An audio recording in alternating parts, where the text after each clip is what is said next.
함께 우리 말씀을 나누겠습니다. 구약성경 전도서 말씀입니다. 전도서 7장 14절 말씀입니다. 구약성경 전도서 7장 14절 말씀입니다. 우리 한 절 말씀인데요.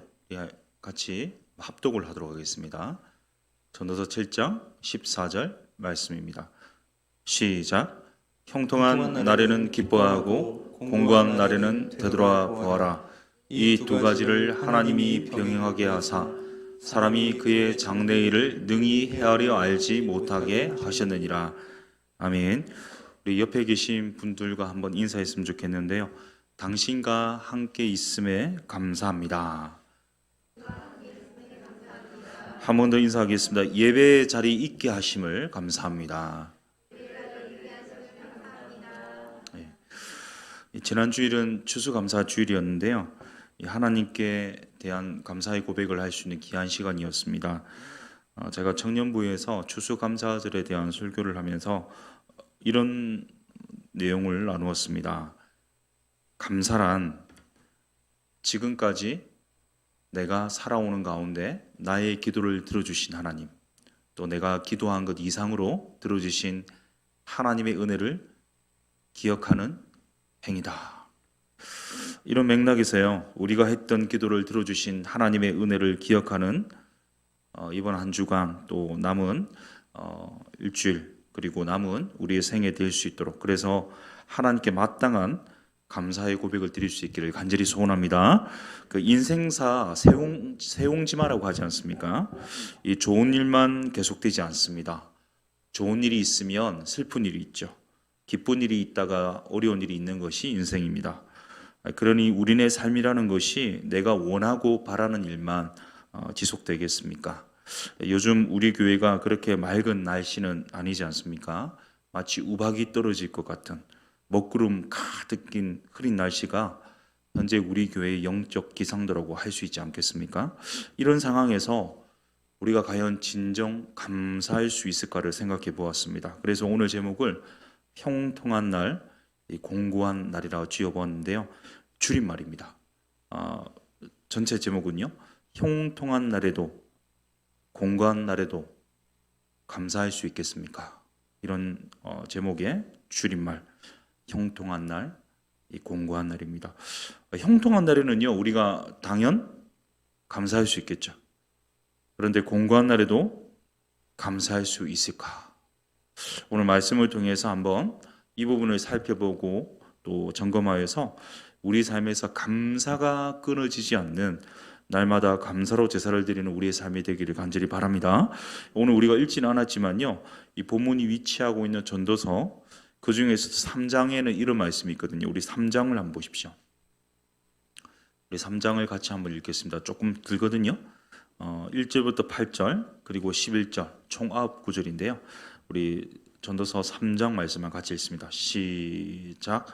범사에 기한이 있고 천하 만사가 다 때가 있나니 날 때가 있고 죽을 때가 있으며 심을 때가 있고 심은 것을 뽑을 때가 있으며 죽일 때가 있고 치료할 때가 있으며 헐 때가 있고 세울 때가 있으며 울 때가 있고 웃을 때가 있으며 슬퍼할 때가 있고 춤출 때가 있으며 돌을 던져 버릴 때가 있고 돌을 거둘 때가 있으며 안을 때가 있고 안는 일을 멀리할 때가 있으며 찾을 때가 있고 잃을 때가 있으며 지킬 때가 있고 버릴 때가 있으며 찢을 때가 있고 꿰맬 때가 있으며 잠잠할 때가 있고 말할 때가 있으며 사랑할 때가 있고 미워할 때가 있으며 전쟁할 때가 있고 평화할 때가 있느니라. 하나님이 모든 것을 지으시되 때를 따라 아름답게 하셨고 또 사람들에게는 영혼을 사모하는 마음을 주셨느니라. 그러나 하나님이 하시는 일의 시종을 사람으로 측량할 수 없게 하셨도다. 아멘. 우리 전도서 3장 문맥을 보면요, 총 28가지의 때에 대해서 다루고 있는데 긍정적인 내용이 14가지, 또 반대되는 부정적인 내용이 14가지 나옵니다. 우리 인생 가운데는요, 이 좋은 일 14가지, 또 슬픈 일 14가지가 교차해서 일어난다.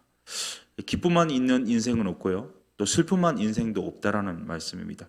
겉으로 드러나기에는 고난이 많아 보이는 하지만 또 겉으로 볼 때는 조금 긍정적인 부분이 많아 보일 뿐이지 이 내용에 있어서 기쁨과 슬픔이 교차하는 것이 우리네 인생이라는 것입니다.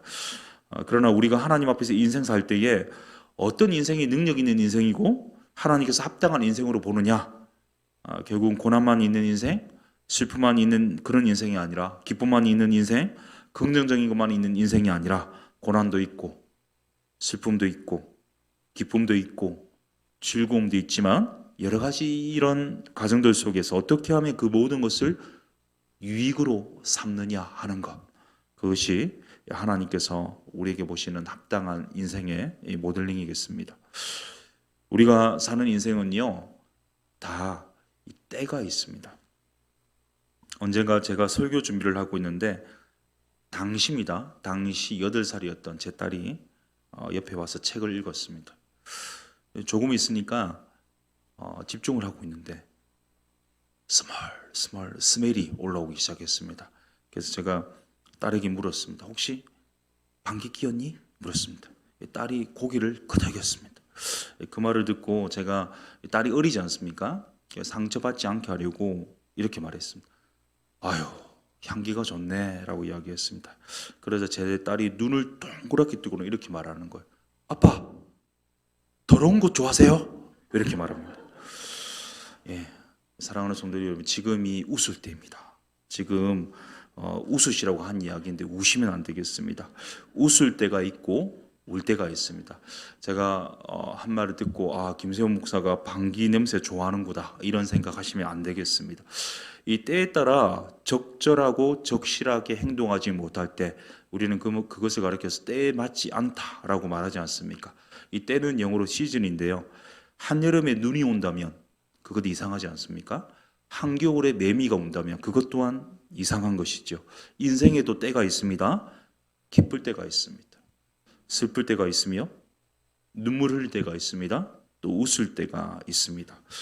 정신과 의사이자 신학자, 또 베스트셀러 작가인 모건 스콧 팩이라는 이 사람이 유명한 이야기를 했는데요. 이런 말을 했습니다. 이 교만이나 불순종은 원죄가 아니다. 그것은 원죄의 결과일 뿐이다. 그렇다면 원죄는 무엇인가?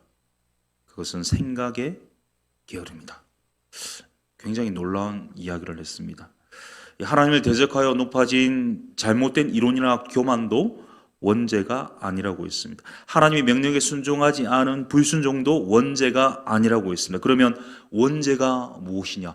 생각의 게으름이다 선언했습니다. 아담과 하와가 이 뱀의 유혹 앞에서 조금만 더 생각을 깊이 했더라면, 생각을 게을리하지 않고 조금만 더 깊이 생각을 했더라면 절대 유혹에 걸려 넘어지지 않았을 것이다.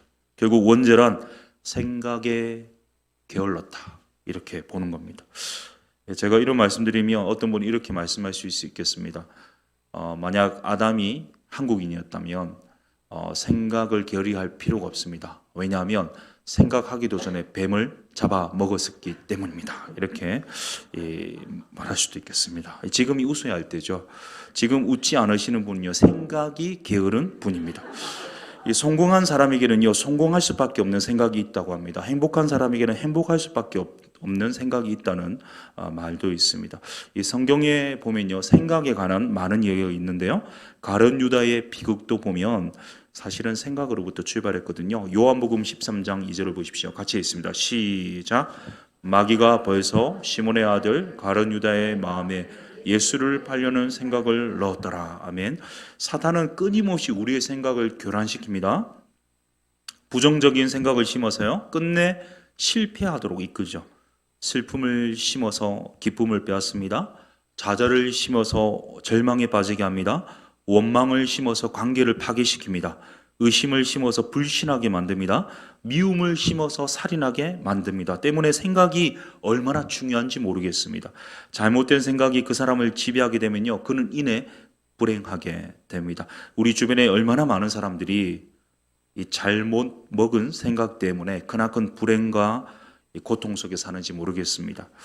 이 고정관념이라는 말을 우리가 자주 사용하지 않습니까? 이 고정관념을 한마디로 표현한다면 고장난 생각이다 하겠습니다. 이 고정관념이 무서운 것은요, 한번 입력되면 고치기가 어렵다는 점 때문입니다. 이 중국 속담에도요, 첫인상은 2번 바뀌지 않는다 이런 말이 있습니다. 한번 사람이 어떤 첫인상으로 첫인상이라는 생각으로 새겨지게 되고 나면요, 그것을 바꿔놓는 것이 굉장히 어렵습니다. 첫인상이 좋으면 잘못을 해도 실수구나 넘어갑니다. 그런데 첫인상이 안 좋으면요, 잘하다가 한 번 실수해도 역시 저 사람이 저렇지 이렇게 지칭합니다. 인프린팅이라는 말이 있습니다. 기러기가 알에서 태어나면서 처음 보는 것을 어미로 기억하는 습성입니다. 이를 가리켜서 인프린팅이라고 하는데요. 한번 무엇으로 생각이 더 씌워지면 고쳐지지 않는다는 겁니다. 오늘 본문 말씀이 우리에게 무엇이라고 선포하고 있습니까? 14절 본문 다시 한번 읽겠습니다. 시작. 형통한 날에는 기뻐하고 공고한 날에는 되돌아 보아라. 이 두 가지를 하나님이 병행하게 하사 사람이 그의 장래일을 능히 하려 알지 못하게 하셨느니라. 아멘. 그리스도인에게 잘못된 생각, 게으른 생각, 인프린팅 된 것이 있는데요. 그 중에 하나가 뭐냐면 예수님 믿으면 만사 형통한다는 겁니다. 예수님 믿으면 물론 우리의 전 존재, 전 인격, 전 영역이 변화됩니다. 아브라함을 통해서 약속하신 복 때문에 하나님이 복 주시는 건 맞습니다. 그런데 문제는 이 복이 세상이 말하는 복과는 다르다는 것이 문제고요. 복이라고 해서 모든 것이 만사 형통되는 것이 아니라는 것이 또한 문제입니다. 어쩌면 우리에게 꼴짜기가 있는 건 그것이 또 다른 복이요 형통이겠습니다. 그런데 만사가 잘 되는 만사 형통만 생각하다 보니까요, 삶에서 어려움이 찾아오고 인생에 먹구름이 끼기 시작하면 하나님을 도무지 믿을 수 없습니다. 그래서 하나님 원망하죠. 인생을 저주합니다. 그리고 핑계거리를 찾습니다. 하나님을 잘 모르고 믿다가 큰 어려움 당했을 때 하나님께 삿대질을 많이 하는 꼭 그런 그릇된 행동을 하게 됩니다. 하나님 탓하고요, 자꾸만 남의 탓을 합니다. 그러다가 심지어 교회도 신앙도 떠나버립니다. 하지만 하나님의 말씀이 성경은 우리에게 이렇게 말씀합니다. 14절 다시 보십시오.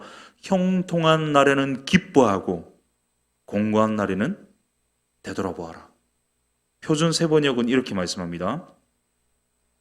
좋은 때에는 기뻐하고 어려운 때에는 생각하여라. 이 잘 되어갈 때는요, 기뻐하라는 거예요. 하지만 고난의 때에는 뭐 하라고요? 생각해 보라는 말입니다. 이 삶에는 양면성이 있지 않습니까? 햇빛이 비칠 때도 있고 먹구름이 낄 때도 있습니다. 올라갈 때가 있고 내려갈 때가 있습니다. 우리 앞날에 탄탄대로가 펼쳐지거든, 앞길이 훤히 뚫리거든, 우리의 길이 생각대로 잘 풀려가거든 주저하지 말고 기뻐하라 말씀합니다. 하나님께서 만약 우리의 길을 형통하게 하셨거든 주저하지 말고 기뻐하셔야 합니다. 하지만 이어서 덧붙이는 것이 하나 있죠. 공고한 날에는 되돌아보아라. 어려운 때, 고난의 때에는 생각하라는 겁니다. 우리에게는 형통만이 아니라 이 공고함도 있습니다. 왜 우리에게 형통한 날만이 아니라 공고한 날도 임하는 것일까? 왜 우리의 삶이 갑자기 절망의 나락에 빠지게 되는 것일까? 왜 우리의 앞길이 캄캄하게 여길 때가 있는 것일까? 왜 우리의 일이 계획대로 풀리지 않을 때가 있고, 왜 우리 자녀들이 내 마음대로 움직이지 않을 때가 있으며, 그 자녀들로 인해서 내가 고통받을 때가 있는가? 왜 배우자의 마음이 뒤틀려질 때가 있는가? 우리에게 어떤 소망도 발견되지 않은 채 캄캄한 암흑처럼 보여질 때, 고통이 나를 엄습하고 일이 제대로 풀리지 않을 때, 낙심이 찾아올 때, 낭망하게 될 때, 그 공고한 날이 이를 때 자포자기하거나 누군가를 원망하거나 불평을 쏟아놓고 비판하라. 성경 그렇게 권하지 않습니다. 오히려 공고한 날에 고난 때에는 되돌아보아라, 생각해보아라, 더 깊이 생각하라 말씀합니다. 빌립보서 4장에는요 이 사도 바울이 어려움과 고난 속에서 생각해야 함을 강조하고 있는데, 빌립보서 4장 6절부터 8절을 한번 같이 읽습니다. 시작. 아무것도 염려하지 말고 다만 모든 일에 기도와 간구로 너희 구할 것을 감사함으로 하나님께 아뢰라. 그래야면 모든 지각에 뛰어난 하나님의 평강이 예수 안에서 너희 마음과 생각을 지키시리라. 끝으로 형제들아, 무엇이든지 참되며 무엇에든지 경건하며 무엇에든지 옳으며 무엇에든지 정결하며 무엇에든지 사랑받을 만하며 무엇에든지 칭찬받을 만하며 무슨 덕이 있든지 무슨 기림이 있든지 이것들을 생각하라. 7절과 8절을 거쳐서 생각에 대해서 생각하라라는 말이 반복되고 있는데, 여기서 이 생각하라의 원어 뜻은요, 계산하다, 회계하다 뭐 이런 뜻입니다. 수학 문제 풀듯이 동계산을 하듯이 꼼꼼하게 따지면서 생각하는 것이 바로 이 생각하라의 원어의 뜻입니다. 인생에서 평안하지 못하게 하는 어려움이 밀려올 때 일반 사람들은요, 세상 사람들은, 세상에 있는 책들이나 강의들은요, 이 부정적인 생각, 어려운 생각을 버리라고 하거든요. 하지만 하나님의 평강은 생각의 부재가 아니라 하나님의 임재를 통해 오기 때문에 오히려 더 깊이 생각하고 사고할 것을 권면하고 있습니다. 그럼 무엇을 생각하라는 말일까요? 히브리서 12장 2절과 3절을 읽습니다. 시작. 믿음의 주요 또 온전하게 하시는 이인 예수를 바라보자. 그는 그 앞에 있는 기쁨을 위하여 십자가를 참으사 부끄러움을 개의치 아니하시더니 하나님 보좌 우편에 앉으셨느니라. 너희가 피곤하여 낙심하지 않기 위하여 죄인들이 이같이 자기에게 거역한 일을 참으신 일을 생각하라. 아멘. 어려움과 고난 앞에서 하나님 말씀 붙들고요, 하나님 평강이 임할 때까지 끝까지 생각하되 십자가를 참으신 예수 그리스도를 생각하라. 예수님의 고난과 순환의 십자가를 생각하라. 예수 그리스도를 바라보라. 이렇게 이 말씀하고 있습니다. 우리가 힘들면요, 내과학자들이 말하기도 하고 저도 종종 하는 건데, 멍 때리기 하거든요. 멍 때리기 하십니까? 제가 멍 때리기 자주 합니다. 멍 때리기가 사실 스트레스를 벗어나게 합니다. 그리고 지금 처한 어려운 환경이나 상황이나 사건들을 잠시 잊게 하는 어느 정도 회복 탄력성에 도움을 줍니다. 하지만 이 멍 때리다가 생각을 포기하게 되면 오히려 환경과 감정의 노예가 됩니다. 더 깊은 우울과 좌절로 낙심하게 됩니다. 오히려 그렇기 때문에 우리가 공고한 때, 힘들 때 예수 그리스도를 생각해야 합니다. 약속의 말씀을 생각해야 합니다. 그때야 비로소 외치게 되죠. No cross, no crown. 십자가 없이, 고난 없이는 영광이 없다. 이런 고백을 하게 됩니다. 이러한 생각의 과정이 뭐냐? 더 깊이 생각하는 과정이 뭐냐? 바로 묵상입니다. 오늘의 교회 담임하셨던 하영조 목사님이 생전에 이런 말을 한 적이 있습니다. 세상에서 일어나는 모든 사건이나 사고들을 통해서 하나님이 우리에게 주시는 메시지가 무엇인지를 항상 생각해야 합니다. 무슨 말입니까? 상황을 보고, 사건을 보고, 사람을 보고 모든 것을 하나님의 관점으로 해석하는 능력을 가져야 한다는 것입니다. 과거의 쓰라린 아픔을 하나님이 예비하신 것으로 해석할 수 있는 관점을 가져야 한다는 것입니다. 지나고 보니까 그때 하나님이 나를 이렇게 쓰시려고 이런 사람을 만나게 하셨구나 고백할 수 있는 관점을 갖는 것이 필요하다는 말입니다. 내 머리, 내 경험, 내 능력으로 바라볼 때 답이 없는 상황도 하나님의 관점으로 바라보는 묵상을 하게 되면 답이 보인다는 말입니다. 생각, 곧 묵상이야 답이 있습니다. 묵상이야 승리합니다. 싱크야 생크하게 됩니다. 감사도 묵상이 필요합니다. 생각하지 않으면요, 묵상하지 않으면 감사를 깨닫지도 못합니다. 깊이 머릿속에 새겨야, 생각하고 묵상해야 하나님의 놀라운 계획과 하나님 우리를 향한 섭리를 발견할 수 있습니다. 그런데 왜 하나님께서 이렇게 두 가지 형통함과 공고함을 병행하게 하셨을까? 우리 14절을 다시 읽습니다. 시작. 형통한 날에는 기뻐하고 공고한 날에는 되돌아보아라. 이 두 가지를 하나님이 병행하게 하사 사람이 그의 장래일을 능히 헤아려 알지 못하게 하셨느니라. 아멘.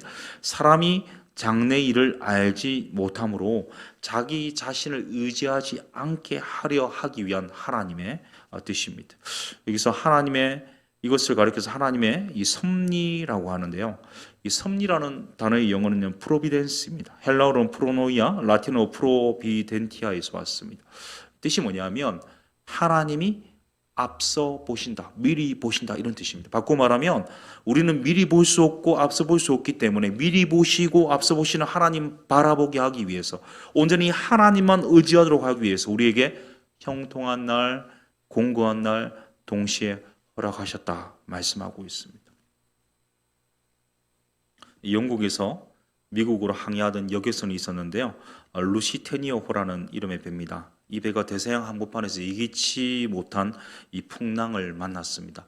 이 속수무책의 상황에서 모든 승객들이 두려움에 떨었습니다. 절망과 공포, 이 죽음의 위협 속에서 모두가 두려워했습니다. 그렇게 많은 바다의 경험이 있는 선원들 또한 이 신음과 탄식을 쏟아냈고 그들이 할 수 있는 것은요, 기도하는 것밖에 없었습니다. 어떤 사람들은 울부짖었고요. 어떤 사람들은 하나님께 매달려 기도하며 도와달라고 이렇게 외쳤습니다. 이런 난리통에 한 사람, 단 한 사람의 중년 부인만 이 평안하게 있었어요. 이들의 소원이 간절했었는지 하나님이 응답하셨는지 이 풍랑이 잠잠해졌습니다. 우리 배가 무사히 항구에 도착했습니다.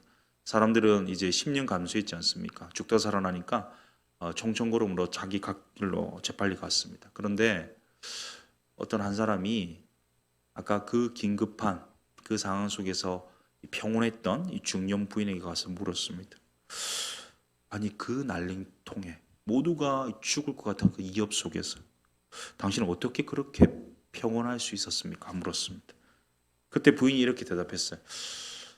저는 오래전에 제 둘째 딸을 잃었습니다. 둘째 딸은 지금 주님의 품 안에 안식하고 있습니다. 그리고 첫째 딸은 보스턴에 살고 있습니다. 만약 제가 목숨을 잃게 되어 이 세상 떠나게 된다면 꿈에서조차 보고 싶던 둘째 딸을 만나게 될 것입니다. 풍랑이 비껴가서 원래 목적대로 무사히 항구에 도착하게 된다면 저는 큰딸 곁에 있을 것입니다. 이렇더라도 저렇더라도 제가 딸의 곁에 있을 텐데 과연 무엇이 제가 두렵겠습니까? 사랑하는 성도 여러분, 이 공고함이 불행이 아닙니다. 생각의 게으름이 불행입니다. 오히려 깊은 생각, 깊은 묵상은요, 우리를 깊은 평화로 이끕니다. 하나님 생각하게 만듭니다. 하나님만 의지하게 만듭니다. 이 중동의 속담에 이런 말이 있어요. 햇볕만 계속되면 사막만 이어질 뿐이다. 우리에게 때로 광야가 필요합니다. 그래야 쉴 수 있기 때문입니다. 때문에 공고함을 두려워 마시길 바랍니다. 오히려 우리 모두 그 공고함을 이겨내고 광야를 헤쳐나가 정상에 우뚝 서서 이렇게 외칠 날이 있어야 합니다. 나를 올라온 높이로 재지 마시고 헤쳐나온 깊이로 재어 주십시오. 추수감사주의를 지나면서요, 제가 하나님께 찬양을 하고 보냈는데요. 하나님이 저에게 행하신 그 십자가를 묵상하다 보면, 생각하다 보면 자연적으로 이 감사를 표현하고자 하는 마음이 샘솟습니다. 그럼에도 인간이지 않습니까? 제가 AI가 아니지 않습니까? 사람이다 보니까 좀 심신이 좀 많이 다운된 것 같습니다. 솔직히 조금 많이 이제 깔아앉았습니다.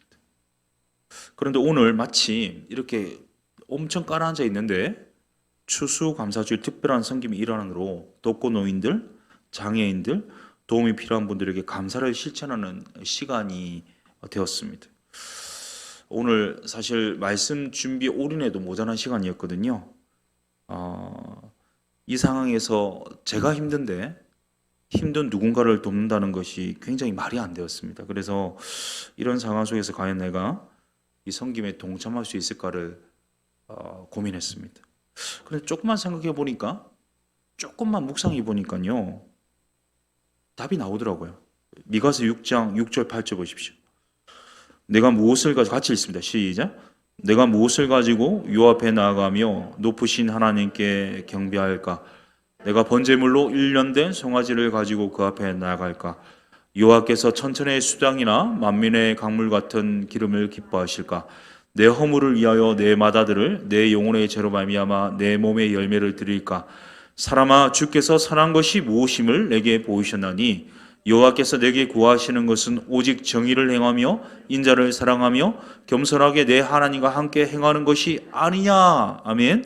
하나님이 구하시는 것은 제사보다도 사람을 사랑하며 사람을 사랑하며 하나님의 정의, 모두가 평등한 이 정의를 실행하는 겸손의 삶이라는 것을 말씀해 주셨습니다. 시편 50편 23절에 있습니다. 시작.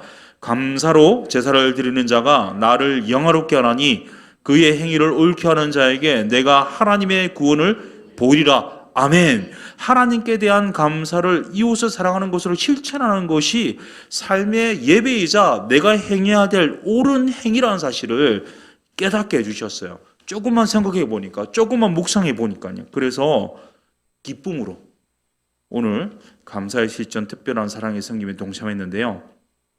한번 사진을 한번 보여주시겠습니까? 예, 이렇게 순장님들을 함께 가서 독거노인들, 장애인들에게 이렇게 구미동 지역에 속한 사람들 또 이렇게 말씀 편지, 위로 편지도 주시고요. 또 같이 이렇게 사진도 찍고요. 예, 이렇게 편지도 우리 교회 스티커도 드리면서 이렇게 귀한 이 사랑의 실천을 했습니다.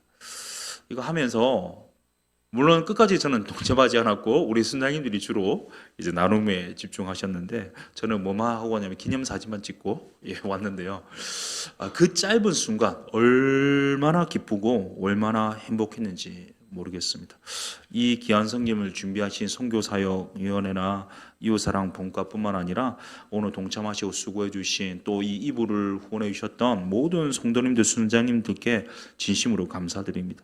오늘 주민센터에 담당하시는 공무원께서 이런 말씀하시더라고요. 이번에 우리 더사랑교회가 이 일에 동참해 주시면서 작년보다 2배 이상 되는 후원이 들어왔다고 이렇게 말씀하시더라고요. 저는 그 말을 들으면서 와 이러지 않았어요. 속으로 당연한 거 아니냐 이렇게 속으로 이렇게. 왜냐하면 우리가 후원만 하는 게 아니잖아요. 기도가 같이 가는 거잖아요. 우리 교회 기도가 가고 성령께서 같이 가시는 거잖아요. 당연히 열매 맺을 수밖에 없다라는 것을 저는 속으로 당연하지 이렇게 하고 있었습니다. 이런 섬김을 통해서요. 우리 속에 있는 여러 가지 감정적인 낙담이나 낙심이나 현실적인 어려움을 뛰어넘어서 이 감사를 통한 기쁨과 감격을 하나님 허락해 주시는 은혜를 누렸는데 이번 주일에 우리 김장 나눔이 있습니다. 오늘 가서 보니까 수육뿐만 아니라 아주 많은 것들을 준비하신다고 하시더라고요. 혹시나 아직 생각을 결정하지 않으신 분들은요. 조금 더 생각하시고 조금 더 묵상하셔서 동참해 주셨으면 좋겠습니다. 사랑하는 성도님 여러분, 우리 인생은 선택의 연속입니다. 한 사람의 미래를 결정짓는 선택은요. 그렇기 때문에 그 생각에 뿌리를 두고 있습니다. 모든 일은 생각하기에 따라서 묵상하기에 따라서 달라집니다. 따라서 생각을 바꾸면요. 하나님의 관점으로 묵상하기 시작하면요. 인생이 달라집니다. 잠언 보십시오. 이렇게 말씀합니다. 대저 그 마음의 생각이 어떠하면 그 위인도 그러한지. 이 생각하는 만큼 묵상하는 만큼 그 사람이 된다라고 선언하고 있습니다. 지금이 인생의 기쁜 날이십니까? 그렇다면 기뻐하십시오. 함께 즐거워하십시오. 하나님께 찬양 드리십시오. 지금 인생의 공고한 날이십니까?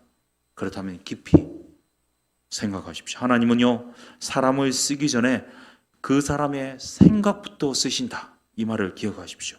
공고한 날에 모든 것 아시고 모든 것 보시고 모든 것 함께 하시는 하나님께 모든 것 의지하며 하나님께 모든 것 맡기고 하나님만을 바라보는 깊은 생각 묵상하시는, 그래서 하나님께 진정 감사하는, 하나님의 선하신 인도를 믿음으로 감사하는 우리 모두가 되실 수 있기를 예수님의 이름으로 축복합니다. 우리 함께